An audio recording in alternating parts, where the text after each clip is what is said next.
할렐루야.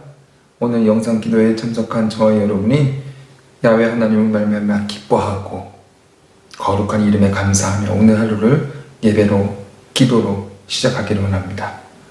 이 시간 사도신경으로 우리의 신앙을 고백하겠습니다. 전능하사 천지를 만드신 하나님 아버지를 내가 믿사오며 그 외아들 우리 주 예수 그리스도를 믿사오니 이는 성령으로 잉태하사 동정녀 마리아에게 나시고 본디오 빌라도에게 고난을 받으사 십자가에 못 박혀 죽으시고 장사한 지 사흘 만에 죽은 자 가운데서 다시 살아나시며 하늘에 오르사 전능하신 하나님 우편에 앉아 계시다가 저리로서 산자와 죽은 자를 심판하러 오시리라. 성령을 믿사오며 거룩한 공예와 성도가 서로 교통하는 것과 죄를 사하여 주시는 것과 몸이 다시 사는 것과 영원히 사는 것을 믿사옵나이다. 아멘.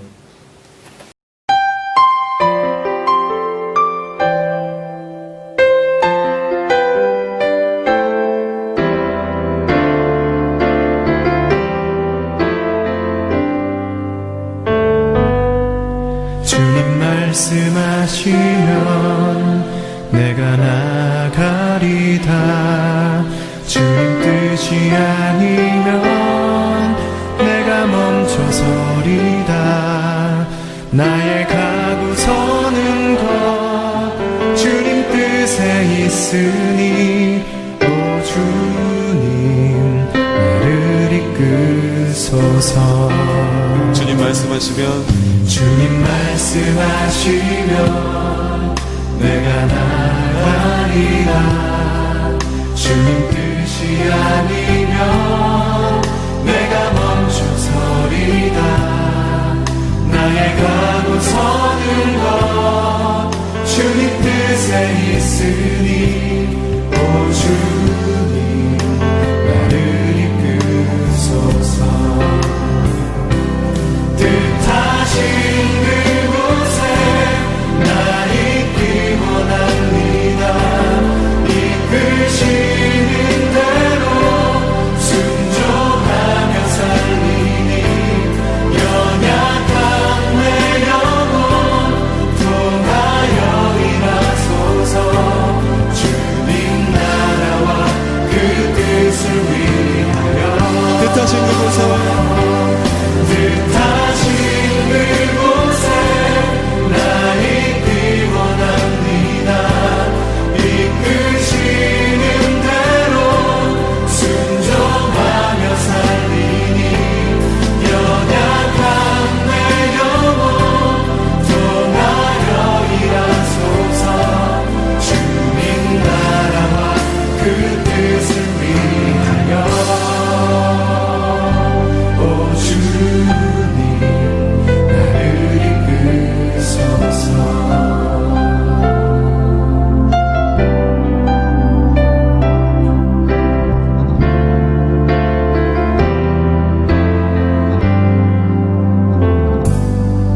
주님 말씀하시면 내가 나가리라. 주님 뜻이 아니면 내가 멈춰서리다. 나의 가고 서는 것 주님 뜻에 있으니 오 주님 나를 이끄소서. 뜻하신 그곳에 나 있기 원합니다. 이끄시는 대로 순종하며 살리니 연약한 내 영혼 통하여 일하소서. 주님 나라와 그 뜻을 위하여 뜻하신 그곳에 뜻하신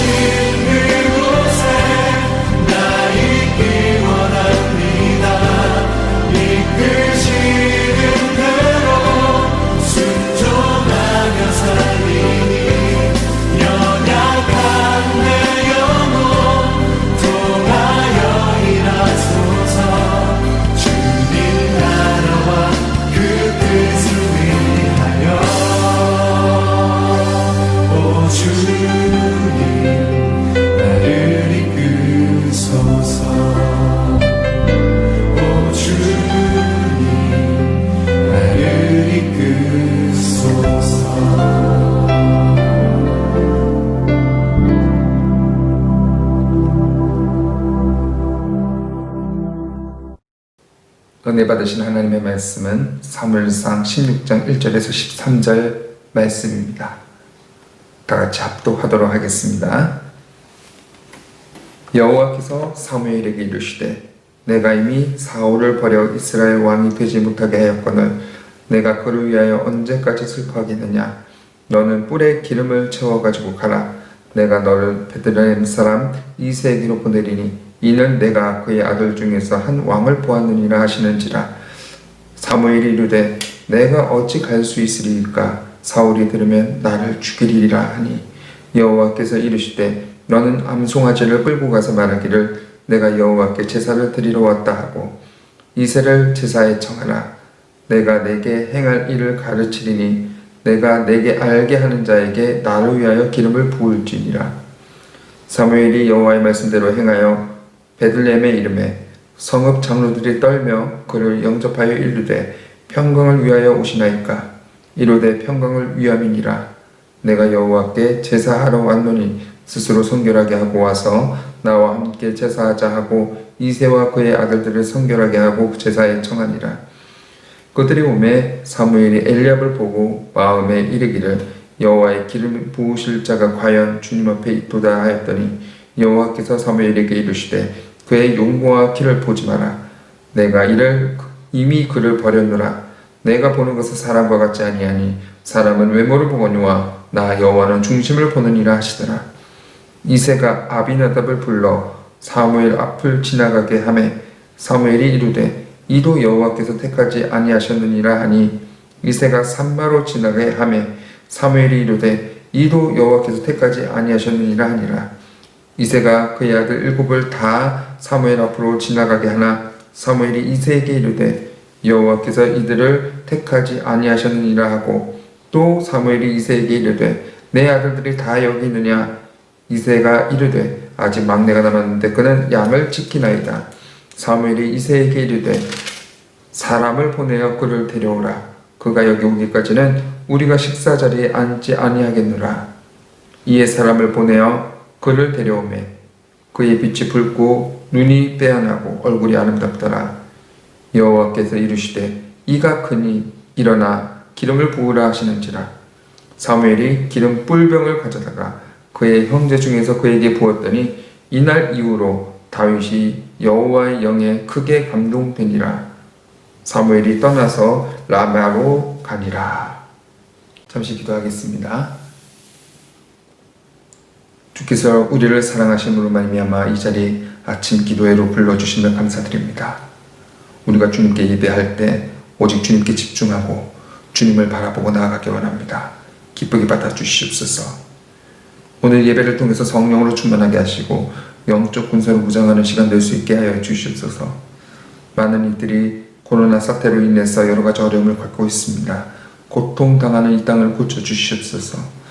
바이러스도 문제지만 우리도 은밀히 짓고 있는 죄, 분노의 영, 저주의 말도 서슴없이 하고 있지 않은지 돌아보게 해주시고 하나님의 뜻대로 살지 못하는 우리의 죄를 용서하여 주시옵소서.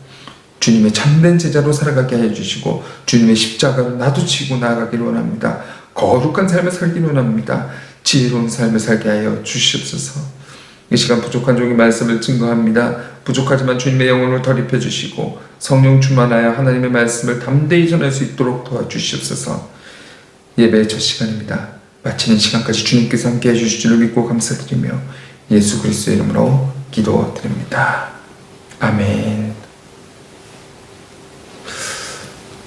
저는 오늘 아침 여러분들과 함께 사무엘상 16장 1절에서 13절 말씀을 근거로 해서 하나님의 마음에 합한 자라는 제목으로 은혜를 나누기를 원합니다. 오늘 본문은 하나님께서 미래의 왕으로 다윗을 택하시고 사무엘을 통해서 그에게 기름 붓는 과정이 기록되어 있습니다. 1절 말씀을 보겠습니다. 여호와께서 사무엘에게 이르시되 내가 이미 사울을 버려 이스라엘 왕이 되지 못하게 하였거늘 내가 그를 위하여 언제까지 슬퍼하겠느냐. 너는 뿔에 기름을 채워가지고 가라. 내가 너를 베들레헴 사람 이새에게로 보내리니 이는 내가 그들의 아들 중에서 한 왕을 보았느니라. 사울 왕으로 인해서 슬퍼하고 있는 사무엘에게 하나님께서 이새의 아들 중에서 한 사람을 준비하셨으니 그를 기름을 부으라고 말씀하고 계시는 겁니다. 이제 사무엘은 하나님의 말씀대로 이새의 집에 갔습니다. 가서 첫째 아들인 엘리압을 보니까 어떻습니까? 얼짱입니다. 기품이 있어 보입니다. 사무엘은 엘리압이 하나님이 선택한 자라고 생각했습니다. 그러나 하나님께서 뭐라고 말씀하십니까? 7절 말씀 보겠습니다. 여호와께서 사무엘에게 이르시되 그의 용모와 길을 보지 마라. 내가 이미 그를 버렸노라.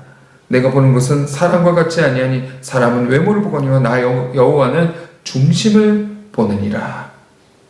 8명 아들 가운데 7명을 지나게 하셨는데 다 하나님이 택한 자가 아니라고 말씀하고 계시는 겁니다.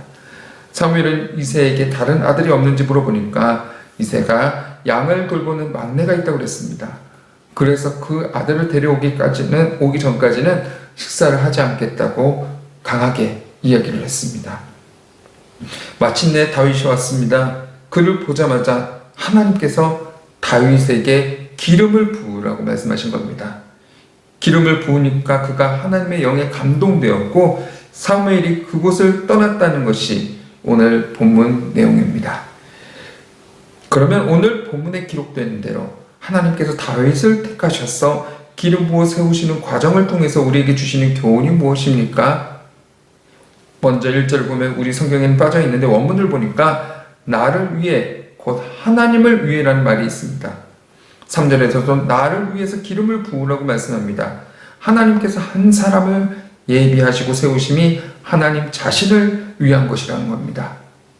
여기서 나를 위해라는 말씀은 여러 가지 의미가 있을 수 있지만 넓은 의미에서 하나님의 뜻과 계획을 이루기 위해라는 의미가 더 가까운 표현입니다. 또한 하나님께서 하나님 자신을 위해서 한 사람을 예비하셨다는 말씀은 하나님께서 주도적이고 주권적으로 한 사람을 선택하셨음을 포함하고 있는 것입니다. 무슨 말입니까? 무엇보다도 다윗 선택이 예언의 성취였기 때문입니다. 하나님께서 타락한 우리 인간을 위해서 구원의 계획 속에서 아브라함을 택하셨습니다. 그를 통해서 이스라엘 12지파를 나뉘게 하셨는데 12지파 가운데 하나님의 구원 계획이 유다 자손을 통해서 이루어질 것을 야곱을 통해서 예언하셨습니다. 이때 때가 되었습니다. 하나님이 약속하시고 예언하신 구원의 역사를 완성해가는 과정에서 유다와 후손이었던 다윗이 택함받았던 것입니다. 오늘 본문은 다윗이 선택받은 또 다른 측면이 기록되어 있습니다. 7절에서 하나님이 택하신 사람의 기준이 외모가 아니라 중심을 보신다는 겁니다. 사무엘상 13장 14절에서도 하나님께서 사울을 패할 것을 말씀하시면서 하나님의 마음에 드는 자를 찾으실 거라고 말씀하셨습니다. 다윗이 하나님의 택함 받은 것은 중심을 보시는 하나님께 그의 중심이 합당한 자였기 때문임을 말씀하고 계시는 겁니다. 여기서 우리는 하나님께서 다윗을 택하시고 하나님의 구원 계획과 뜻을 이뤄가는 과정에서 하나님의 주권과 섭리 그리고 인간 다윗의 준비됨이 절묘하게 조화를 이루고 있음을 보게 됩니다. 실제로 보면 한편에서는 우리의 우리됨이 하나님의 절대적인 주권과 은혜로 되었다고 말씀하시고 다른 한편에서는 우리의 수고와 노력 그리고 헌신과 최선이 결코 무시되지 않음도 말씀하고 계시는 겁니다. 사도 바울을 보십시오. 그는 하나님께서 자신을 만세전에 택하셨다고 하고 자기 자신이 된 것이 철저히 하나님의 은혜라고 고백합니다. 그런데 또 한편으로는 그의 은혜를 따라서 자신이 최선을 다해 수고한다고 말씀하고 있습니다. 디모데후서를 보면 많은 그릇 가운데 하나님은 깨끗한 자를 쓰신다고 하시면서 쓰임받기에 합당하라고 말씀하고 계십니다. 우리가 하나님께 합당한 그릇이 되어서 하나님의 구원 사역에 쓰임받기 위해 하나님이 요구하시는 것은 무엇입니까? 오늘 말씀 사울과 다윗을 통해서 발견할 수가 있습니다. 오늘 본문은 하나님께서 다윗을 예비하시고 기름 붓는 과정을 보면은 다윗의 중심 또는 마음이 하나님께 어떻게 합당했는지 구체적으로 말씀하지는 않습니다. 하지만 13장을 보면 그 힌트를 얻을 수가 있습니다. 13장에서 사울이 하나님을 실망시킬 때 하나님께서 그의 모습과 반대되는 개념으로 하나님의 마음에 합당한 자를 세울 것이라고 말씀하고 계시는 겁니다. 그러니까 하나님께서는 사울 왕을 버림받게 된 대표적인 사건을 기록하시면서 다윗이 왜 하나님께 합당했는지, 그리고 어떻게 앞으로 왕이 어떻게 해야 되는지를 보여주셨습니다. 뿐만 아니라 사울의 모습을 통해서 우리가 다윗같이 하나님의 마음에 합한 자가 되기 위해서 우리에게 요구하시는 것이 무엇인지도 말씀하고 계십니다. 총 세 가지로 나눌 수 있는데, 첫 번째로는 절대적으로 순종하는 사람을 원하셨습니다. 13장의 사건은 사울이 왕이 된 지 2년이 지난 후에 발생된 사건입니다. 이스라엘과 블레셋이 대치 상황이 있었는데 양쪽 군사에 많은 차이가 있었습니다. 이스라엘은 3,000명이고 블레셋 사람은 10배가 넘는 대군이었습니다. 아마 양쪽 대군과 군대와 배치되는 상황에서 사무엘과 사울 사이에 약속이 있었습니다. 일주일 후에 사무엘이 전장에 가서 하나님께 번제를 드린 다음에 사무엘의 지시를 따라서 전쟁하기로 되어 있었던 것입니다. 그런데 사무엘이 정한 기한이 있어도 아무리 기다려도 오지 않았습니다. 그런 사이 군사들은 두려워하면서 흩어지고 급기야 약 600명만 남아있게 됩니다. 사울은 사무엘을 기다리지 않고 스스로 번제를 드렸습니다. 그때 사무엘이 나타나서 사울을 심하게 꾸짖으면서 왕의 나라가 길지 못할 거라고 말하는 것입니다. 사울은 하나님의 명령을 지키지 않은 것입니다. 물론 인간적인 부분으로 보면 사울의 행동은 어느 정도 이해가 됩니다. 그렇지 않아도 이스라엘 병력이 절대적으로 적었는데 그들마저도 두려워하며 흩어지는 상황이 됐고, 또한 정한 시간이 되어도 사무엘이 나타나지 않았던 것입니다. 그럼에도 사무엘은 하나님의 말씀을 어긴 것은 하나님 앞에서 큰 죄라고 지적을 하는 것입니다. 우리가 알아야 될 것, 왜 사울이 사무엘을 기다리지 못하고 번제를 드렸을까입니다. 사무엘상 14장 6절에서 요나단의 믿음의 고백이 답을 준다고 생각이 됩니다. 요나단이 자기의 무기를 든 소년에게 이르되 우리가 이 할례받지 않은 자들에게로 건너가자. 여호와께서 우리를 위하여 일하실까 하느라. 여호와의 구원은 사람이 많고 적음에 달리지 아니하였느니라. 요나단의 고백처럼 사울 왕은 전쟁의 승패가 사람의 숫자, 군사력에 있지 아니하고 하나님께 달려있는 것을 믿고 사무엘을 기다렸어야 되는데, 사울은 자기보다 훨씬 많고 강해 보이는 블레셋 군대 앞에서 백성들의 두려움 때문에 흩어지는 상황을 보면서 두려움과 불안감과 조급함을 갖게 된 것입니다. 그리고 하나님의 말씀에 불순종한 것입니다. 하나님이 원하시는 것은 무엇입니까? 100% 순종이었습니다. 사울은 그 하나님의 말씀을 순종하지 않았던 것입니다. 그래서 하나님은 사울을 왕으로 세운 것을 후회하셨다고 말씀하셨습니다. 15장 11절 말씀입니다. 내가 사울을 왕으로 세운 것을 후회하노니 그가 돌이켜서 나를 따르지 아니하며 내 명령을 행하지 아니하였습니다. 여기서 하나님이 후회하셨다는 것은 하나님께서 실수하셨다는 것을 의미하는 것이 아닙니다. 15장 29절 말씀입니다. 이스라엘의 지존자는 거짓이나 변개감이 없으시니 그는 사람이 아니심으로 결코 변개하지 아니하심이니이다. 이것은 사울이 제대로 사명을 감당하지 못한 것에 대한, 그리고 그렇게 심판하고 징계할 수밖에 없는 것에 대한 하나님의 안타까움을 표현한 것입니다. 하나님의 마음을 알았던 사무엘도 불순종한 왕의 모습에 대해서 크게 근심하면서 밤새 슬피 울며 기도했다고 그랬습니다. 사울 왕이 하나님께 버림받은 이유, 그것은 불순종이었습니다. 하나님께서는 이 사건을 통해서 오늘날 저와 여러분들에게 하나님께 합당한 자로서 쓰임받기 위해서 하나님이 가장 중요하게 요구하시는 것은 모든 상황 속에서도 하나님 말씀에 절대 순종을 말씀하고 계시는 겁니다. 어떤 변명, 핑계도 용납하지 않는다는 것입니다. 사랑하는 성도 여러분, 우리가 신앙생활하면서 아마 가장 많이 듣는 것 중에 하나가 순종일 것입니다. 그리고 순종하는 삶을 살고 싶을 것입니다. 그런데 순종하기가 쉽습니까? 어렵습니까? 어느 선까지는 우리가 할 수 있지만 사실 100% 순종, 온전히 순종하는 것 결코 쉽지 않습니다. 그러면 언제 어떤 상황에서 순종하기가 쉽지 않습니까? 저는 이 부분을 고민할 때 사무엘상 13장과 15장을 비교하면서 우리가 불순종하기 쉬운 대표적인 두 가지 상황이 있는데 13장을 보면은 사울이 불순종하는 것을 불안하고 두려운 마음이 있었기 때문입니다. 그리고 우리가 제대로 나누지는 않았지만 15장을 잘 읽어보면은 눈앞에 보이는 좋은 것에 대한 탐심 때문이었습니다. 우리도 마찬가지입니다. 먼저 눈앞에서 내가 생각하거나 원하는 것과 다른 상황이 진행되면은 우리는 불안해하고 두려워하면서 불순종할 수가 있습니다.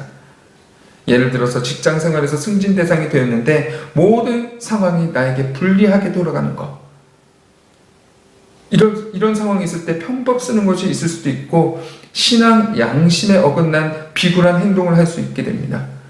이런 상황이 13장의 상황입니다. 또는 탐심이나 욕심 때문에 우리는 불순종할 수 있습니다. 우리가 살다 보면은 순종과 불순종의 선택의 기로에 있을 때가 있습니다. 그러나 그동안 크게 문제되지 않는 어떤 일이 믿음이 성숙되게 되니까 하나님께 합당치 않게 생각되어 바꾸려고 할 때 그렇게 되면은 인간적인 관점을 보면은 손해가 예상이 됩니다. 예를 들어 봅시다. 식당을 하는데 조금 질이 떨어지는 재료를 썼는데 하나님이 마음에 불편함을 주셨다고 합시다. 그럼에도 불구하고 우리는 눈앞에 보이는 이익과 손해 때문에 망설이며 불순종할 수 있는 것입니다. 이것이 15장의 상황입니다. 그렇다면 이것이 눈앞에 보이는 것으로 인해 두렵거나 불안할 때, 그러고 탐욕이나 욕심이 작동할 때 그러한 것을 극복하고 하나님께 순종하기 위해서 필요한 것이 무엇입니까? 저는 이 부분을 생각할 때 다니엘 고백이었던 믿음의 고백이었던 그리 아니하실지라도 그런 믿음이 필요하다고 생각이 됩니다. 여러분, 하나님께 더 온전히 순종하고 싶으십니까? 그런데 결과에 집착하면 우리는 절대 순종할 수가 없습니다. 하나님의 말씀에 온전히 순종하려면 뒤에 나타날 결과에 대한 관심을 내려놓고 그리 아니하실지라도 이 부분을 믿음을 갖고 지금 하나님이 원하시는 길을 한 걸음 한 걸음 나아가야 되는 것입니다.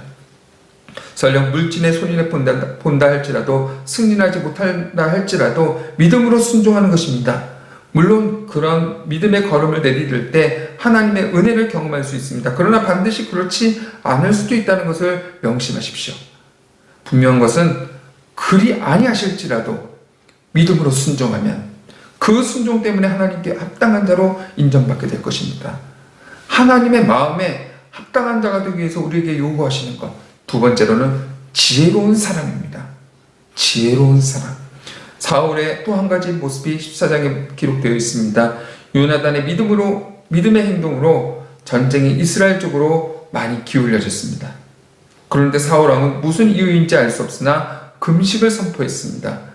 그것은 왕으로서 지혜롭지 못한 명령이었습니다. 왜냐하면 그 사울왕의 명령으로 이스라엘 군사들이 피곤했다는 말씀이 14장에 3번이나 반복되고 있습니다. 그 명령은 이스라엘 백성의 짐승을 잡아서 피채 먹게 함으로 죄를 짓게 하였고 믿음의 사람 요나단도 전혀 모르는 상황에서 사울이 금한 것을 행하였습니다. 물론 나중에 백성의 탄원은 없는 것이 되었지만 그것으로 인해서 요나단이 죽을 상황에 이르렀습니다. 사울왕은 백성을 힘들게 했고 죄를 짓게 하는 지혜롭지 못한 결정을 내린 것입니다. 14장은 사울의 지혜롭지 못함을 통해서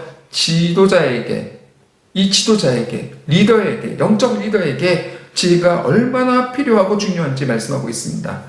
지도자의 판단, 그리고 결정은 구성원들에게 많은 유익을 줄 수 있고 크게 손해를 가져줄 수 있습니다. 지도자에게만 지혜가 필요한 것이 아닙니다. 우리 모두에게도 지혜가 필요합니다. 교회 사역을 하면서 목장, 찬양팀, 교회 학교 사역을 하면서 직장 생활을 하면서 자녀를 키우면서 살림살이를 하면서 지혜가 얼마나 중요한지 모릅니다. 순간의 판단, 결정이 우리 인생에 결정적인 영향을 미칠 수 있고 많은 손해와 이익을 줄 수 있습니다. 그래서 예수님께서 말씀하시죠. 뱀같이 지혜롭고 비둘기같이 순결하라.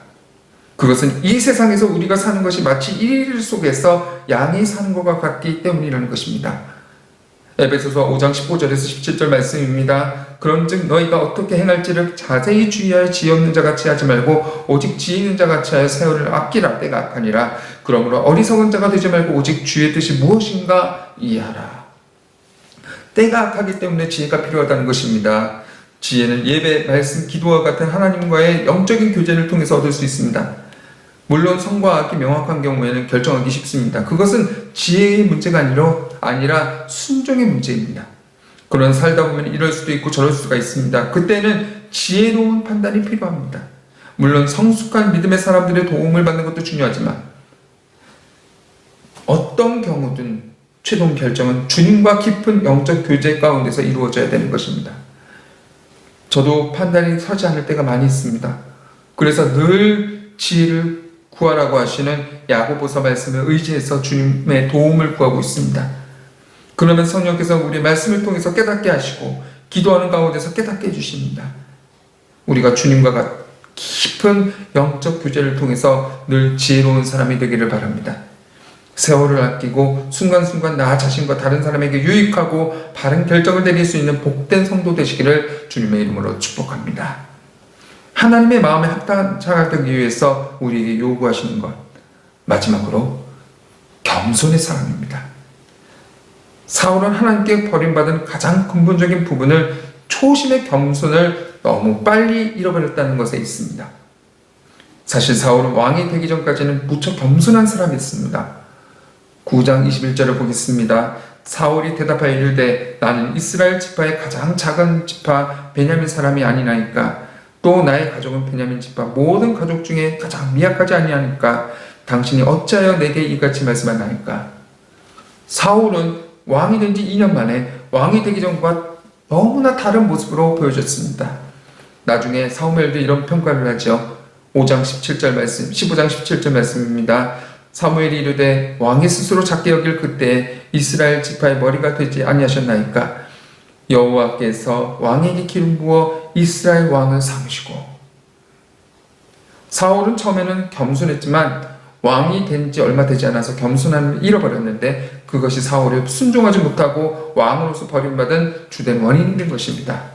사랑하는 성도 여러분, 오늘 우리도 하나님께 합당한 사람이 되어서 하나님께 쓰임받기 위해서 그리고 하나님께서 주시는 그 은혜를 계속 누리기 위해서 절대적으로 필요한 것이 바로 겸손입니다. 겸손이 무엇입니까? 여러 가지 정의할 수도 있지만 사울과 사무엘 선지자의 말을 빌리면 겸손이란 스스로 작고 미약하게 여기고 하나님 앞에서 자기를 낮추는 것입니다. 겸손의 반대는 교만인데 교만은 스스로를 그럴듯하게 인정하고 높이는 것입니다. 잠언 16장 18절 말씀입니다. 교만은 패망의 선봉이며 거만한 마음은 넘어짐의 앞잡이라고 말씀하고 있습니다. 우리가 스스로 인정하고 높이면 하나님 앞에서 불순종의 길 또는 잘못된 길로 가지 않을 수 없습니다. 물론 겸손함을 계속 유지하는 것이 결코 쉽지 않습니다. 왜냐하면 우리는 누구나 하나님께서 은혜를 주시면 스스로를 인정하고 마음이 높여지는 경향이 있기 때문입니다. 또한 겉으로 겸손한 척하지만 마음속 깊은 곳에는 교만한 마음이 있는 경우도 많이 있습니다. 교회 역사에서 대표적으로 겸손한 사람 가운데 한 사람을 꼽으라면 성 프란시스를 이야기합니다. 제가 자주 묵상하는 부분을 소개하고자 합니다. 성 프란시스의 제자가 환상 중에서 하늘나라를 구경이 됐습니다. 많은 보좌들이 있는데 높은 빈 보좌가 있는 것을 보고 저건 누구 것입니까? 하고 물었더니 예수께서 말씀하셨습니다. 세상에서 가장 겸손한 성 프란시스가 앉을 자리다 라고 대답하셨습니다. 아무리 작게 선생이지만 너무 높아진다는 것이 시기 질투가 생겼습니다. 그는 조용한 시간에 프란시스에게 물었습니다. 선생님은 자기 자신이 어떤 사람이라고 생각하십니까? 그때 프란시스가 말합니다. 이 세상에서 가장 악한 사람이라고 생각하지. 그때 제자는 그 기회를 놓치지 않고 이렇게 말합니다. 선생님, 그거는 교만입니다. 그건 위선입니다. 선생님을 성자라고 부르고 있습니다. 여기에 강도, 살인, 이 같은 사람들이 다 많은데 어떻게 선생님이 가장 악하다는 말씀을 하십니까? 그건 위선입니다. 그러니까 프란시스가 빙그레 웃으면서 이렇게 얘기했습니다. 그건 자네가 몰라서 그래. 내가 진짜 악한 놈이거든.